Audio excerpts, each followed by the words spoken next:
Finales del siglo XVII y principios del XVIII. Una época de exploración, expansión y explotación. Las potencias europeas se enfrentaban en tierra y mar.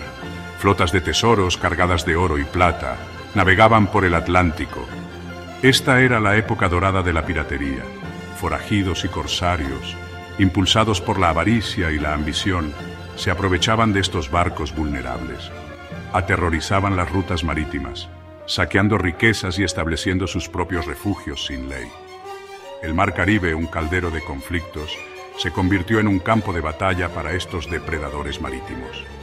Entre los capitanes piratas más temidos y respetados se encontraban hombres como Barbanegra, Bartolomé Roberts y Henry Morgan. Sus nombres infundían miedo en los corazones de marineros y comerciantes por igual. Estos audaces aventureros amasaron fortunas y grabaron sus nombres en los anales de la historia. Pero la piratería no era solo una búsqueda de beneficio individual. Se enredó en los conflictos más grandes de los imperios.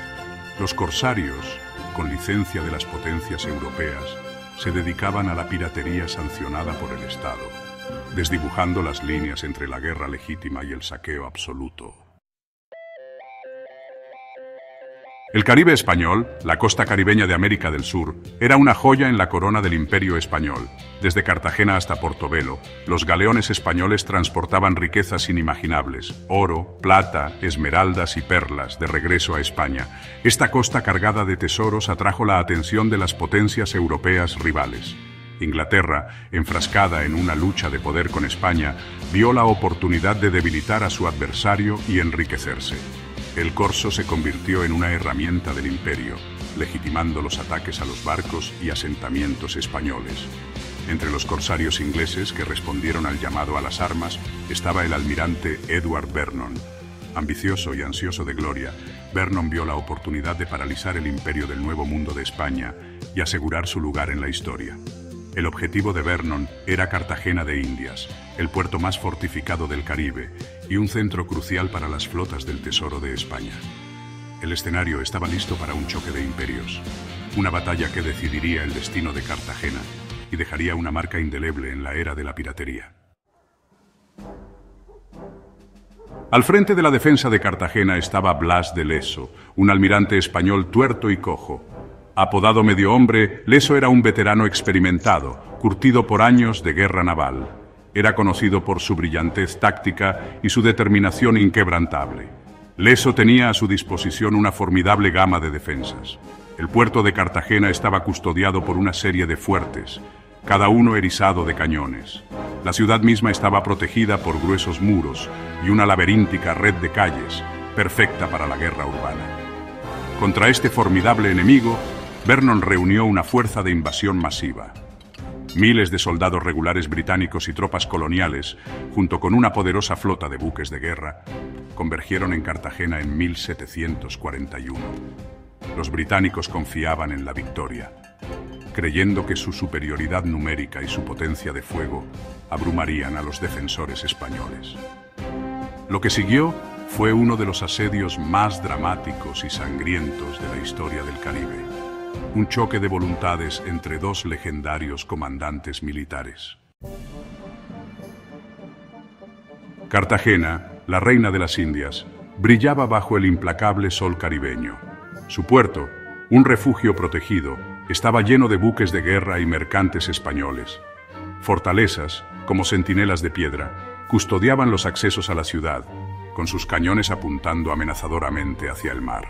Dentro de las murallas de la ciudad se desarrollaba un vibrante tapiz de vida. Los comerciantes pregonaban sus mercancías en bulliciosos mercados. Nobles con finas sedas y damas con elegantes vestidos paseaban por las plazas. Las iglesias, con sus campanas resonando por toda la ciudad, se erguían como testimonio de la fe perdurable de España. Pero bajo esta apariencia de riqueza y grandeza se encontraba una ciudad preparándose para la guerra.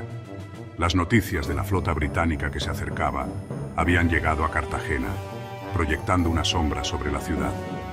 Los ciudadanos se prepararon para un asedio, almacenando provisiones y reforzando sus defensas. El destino de Cartagena, un eje del imperio del Nuevo Mundo de España, pendía de un hilo. Sección 5. Comienza el asedio, una ciudad bajo fuego. El bombardeo británico comenzó con un rugido ensordecedor.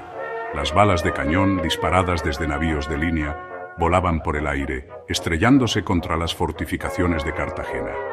El humo, denso y acre, llenaba el aire, oscureciendo el puerto en una neblina de destrucción.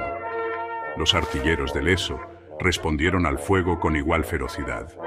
Los cañones españoles, estratégicamente ubicados dentro de los fuertes de la ciudad, desataron una lluvia de hierro sobre los barcos británicos que se acercaban.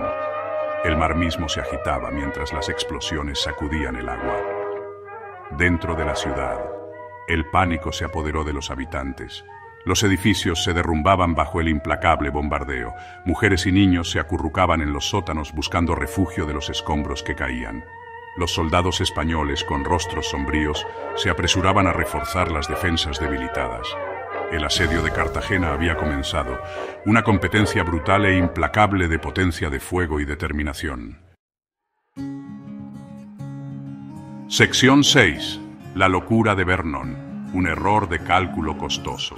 Vernon, confiado en su superioridad numérica, cometió un error de cálculo crítico. Subestimó tanto la fuerza de las defensas de Cartagena como la tenacidad de sus defensores. El asalto británico al fuerte San Luis, una fortificación clave que custodiaba la entrada del puerto, terminó en desastre. Las tropas británicas, atrapadas en el barro y devastadas por enfermedades tropicales, se encontraron inmovilizadas por el intenso fuego español.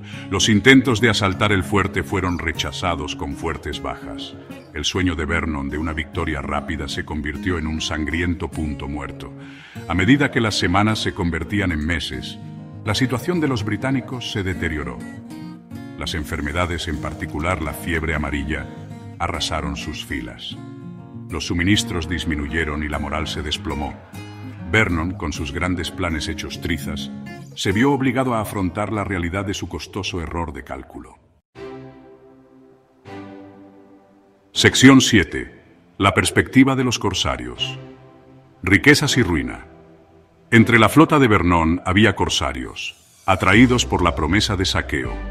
Habían navegado a Cartagena ansiosos por compartir el botín de guerra.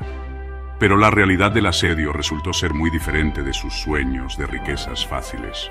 En lugar de cofres del tesoro rebosantes, se encontraron enfrentando una feroz resistencia y un implacable aluvión de fuego de cañón español. Los corsarios, acostumbrados a asaltar barcos mercantes con defensas ligeras, no estaban preparados para los horrores de un asedio prolongado. Muchos capitanes corsarios, al darse cuenta de la inutilidad de la situación y de las menguantes perspectivas de saqueo, abandonaron la flota de Vernon. Regresaron a sus antiguos refugios, sus sueños de riqueza reemplazados por la cruda realidad de la guerra.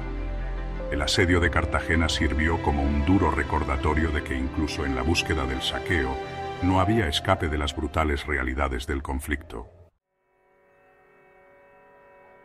Sección 8. El legado de la batalla. Un punto de inflexión. El asedio de Cartagena terminó en una humillante derrota para los británicos. Vernon, con su reputación en ruinas, regresó a Inglaterra con las manos vacías. La derrota marcó un punto de inflexión en el conflicto anglo-español, reforzando el dominio de España sobre sus posesiones caribeñas. Para Leso, la victoria consolidó su legado como un brillante estratega militar y un firme defensor del Imperio español. Se convirtió en un héroe nacional, su nombre sinónimo de coraje y tenacidad. El asedio de Cartagena también tuvo un profundo impacto en el mundo de la piratería. El fracaso de la expedición de Vernon, junto con el aumento de las patrullas navales, marcó un declive en la época dorada de la piratería. El Caribe, que alguna vez fue un refugio para bucaneros y corsarios, gradualmente quedó bajo mayor control de las potencias europeas. Sección 9. Conclusión. Ecos de fuego de cañón. Los ecos del fuego de cañón del asedio de Cartagena se han desvanecido hace mucho tiempo, pero el legado de este choque épico continúa resonando. La batalla sirve como un recordatorio de la compleja interacción entre la piratería, el colonialismo y la búsqueda del poder en el Caribe. También se erige como un testimonio del coraje y la resistencia de aquellos que lucharon en ambos lados del conflicto, desde los experimentados veteranos españoles hasta los ambiciosos marineros británicos y los corsarios que buscaban fortuna. La historia de Cartagena es una historia de ambición y arrogancia, de coraje y sacrificio, de victoria contra viento y marea. Es una historia que continúa capturando la imaginación, recordándonos una época en que el mar Caribe era un crisol de conflictos y el destino de los imperios pendía de un hilo.